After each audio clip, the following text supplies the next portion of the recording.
C'est vraiment l'idée de décentraliser et de laisser au projet l'opportunité de choisir les personnes qui vont participer à sa levée de fonds. Donc ça, c'est le concept général. Peut-être que Cyril va vous montrer, je ne sais pas si vous voulez partager son écran avec Légion ou pas.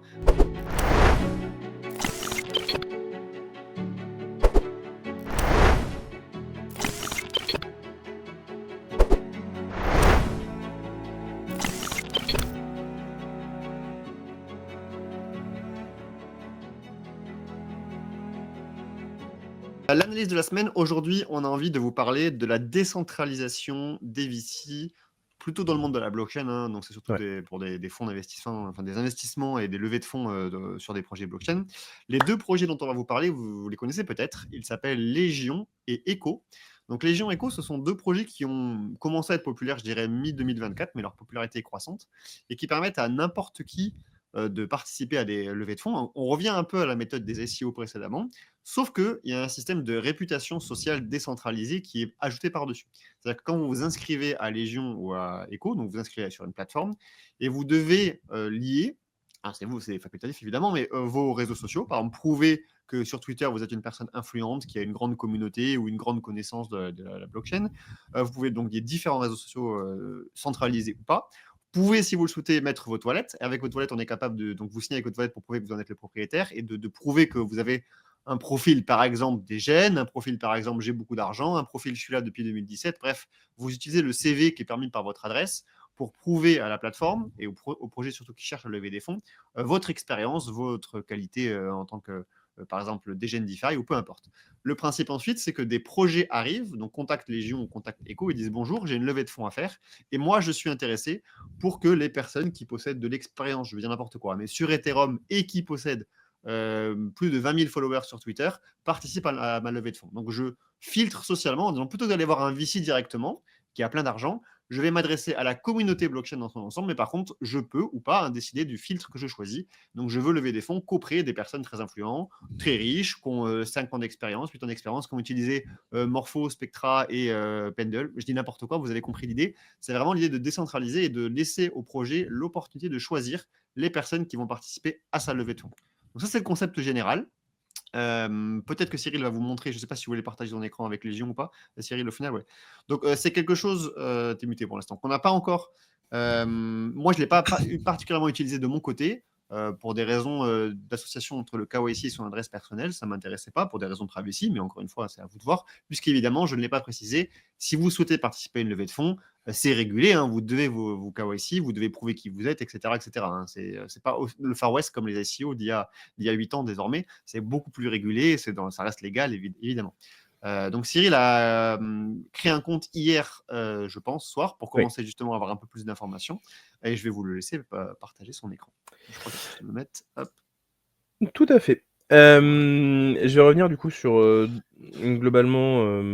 Allez, moi, je vais avoir 3 choses à dire. Présentation de Légion, comparaison entre Légion et Echo, et critique personnelle. Donc du coup, ici, on est sur le dashboard de Légion. Globalement, on s'inscrit comme sur à peu près n'importe quel site. Le seul truc, du coup, c'est qu'on va donner notre Twitter, notre handle Twitter, histoire notamment qu'il puisse nous analyser et analyser, par exemple, qui nous suit, à qui on parle, et ainsi de suite. Ce qui va nous donner un score, hein, calculé à partir d'un petit algorithme.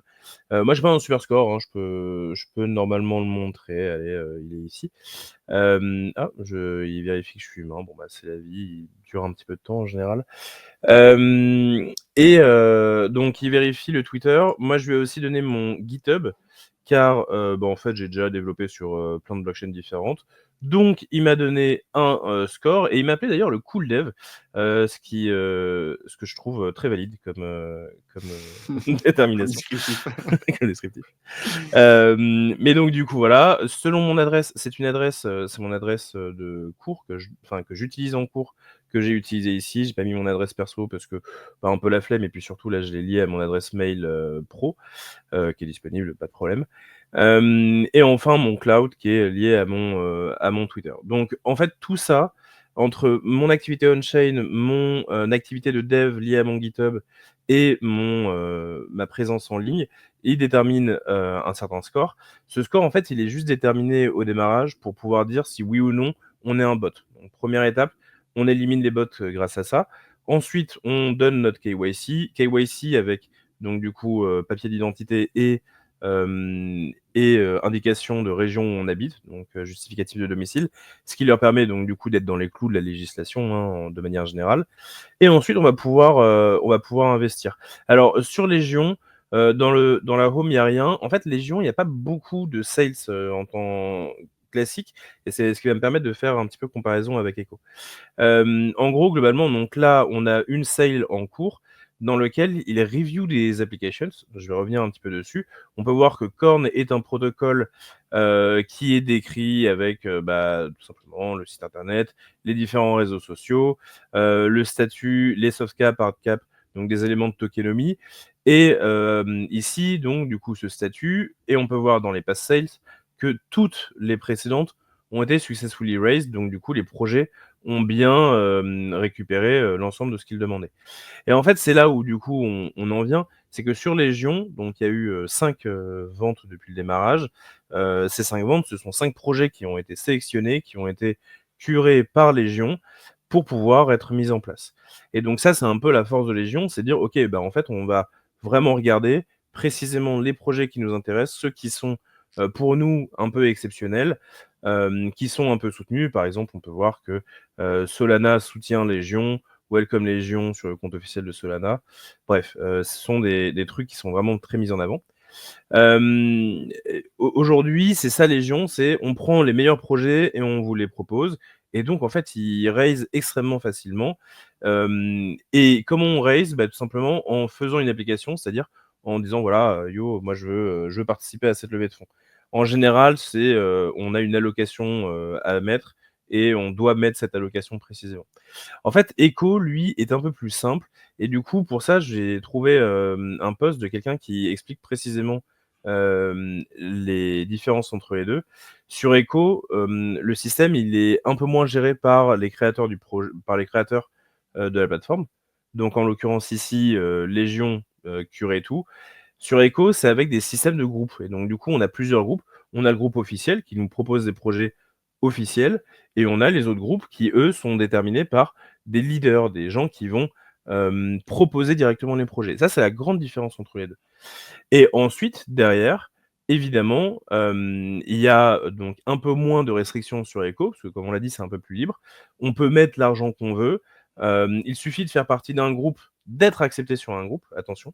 Donc du coup, le leader va accepter uniquement les personnes qu'il estime être, bien. Donc c'est pour ça qu'on parle toujours, de clout et de personnes qui est, intéressante à, faire venir. Et ensuite, on va pouvoir, gérer donc du coup ces investissements un peu comme on veut, beaucoup plus facilement que sur Légion. Même si, problématique avec ça, c'est qu'évidemment, sur Echo, dès que, c'est, fundraised, on peut plus mettre d'argent dedans. Alors que sur Légion, une fois qu'on est, autorisé à investir, eh bien on a une douzaine d'heures, je crois, pour investir, d'après ce que la personne disait. Donc voilà, les 2 plus gros projets qui ont été, fundraise par les 2 sont Fuel côté Légion et Mega ETH côté, Echo. Petit point aussi, d'un point de vue facilité d'utilisation, moi je suis allé sur Légion pour le côté, protocole, qui nous propose directement des trucs, intéressants. Mais d'un autre côté, en fait, aujourd'hui, d'un point de vue technique, c'est con, hein, mais en fait Echo est largement meilleur. Ils ont un système de, gas fees, sponsorisés. Le tout se fait avec des passkeys, donc avec un système beaucoup plus simple d'utilisation. Là où en général, il faut 8 à 9 clics, pour, juste pouvoir investir sur Légion, donc Je pas, vois. forcément évident. Puis Echo, du coup, est plus proche de la vision de la décentralisation, parce qu'il y a pas Ouais, de curation par Echo lui-même. C'est, à vous de former vos groupes de VC, entre guillemets, comme vous le souhaitez. Si tu es un leader d'opinion, tu dis: «Bah, voilà, je cherche d'autres personnes qui veulent, investir comme moi, mais par contre, je cherche certains types de profils», comme je dis, donc des gens qui ont de l'expérience, qui ont un wallet qui a plus de X années, bref, ils font à peu près ce qu'ils veulent. Et je crois d'ailleurs, c'est quand même le cas de Légion. Légion, tu le montrais bien quand on voyait Légion, il y avait écrit, c'est les reviews sont en enfin les propositions d'investissement sont en train d'être review. Ça veut dire que c'est eux qui décident quand même ouais, ou pas si votre profil les intéresse pour participer. Donc il y a une curation qui est aussi permise par Korn qui dit ben moi, je veux que les personnes qui lèvent de l'argent sur mon projet soient uniquement des personnes qui ouais. respectent tel ou tel critère. Donc c'est assez intéressant quand même d'avoir cette opportunité en tant que projet. Quel est l'intérêt en fait pour un projet de venir se fundraiser là-dessus plutôt que sur un VC? Le VC, souvent, il apporte de l'argent. Il y a peu de VC qui apportent en plus de la compétence. Il y en a, hein, évidemment, je ne traite pas les VC de mauvais acteurs ici, mais il y a beaucoup de VC qui apportent juste du pognon, et les autres qui les aident à communiquer, par exemple, ou les aideront sur leur investissement, en leur donnant des contacts. Là, vous pouvez être capable de lever auprès de, je ne sais pas moi, peut-être 150 influenceurs crypto, entre guillemets, compétents, donc pas uniquement qui ont le rôle d'influenceurs, mais qui sont compétents, qui ont des bonnes connaissances blockchain et qui vont pouvoir relayer votre projet à travers les médias pendant des mois, voire des années, parce qu'ils sont eux-mêmes investis. Donc c'est extrêmement intéressant pour ces projets d'utiliser ce fundraising décentralisé. Enfin, moi, j'aime beaucoup. Je serais un projet aujourd'hui, je pense que je participerai à ce type de sales. Ouais. À mon avis, c'est gagnant-gagnant pour tout le monde. Donc c'est assez intéressant. Encore une fois, ça a beaucoup le vent en poupe depuis mi-2024.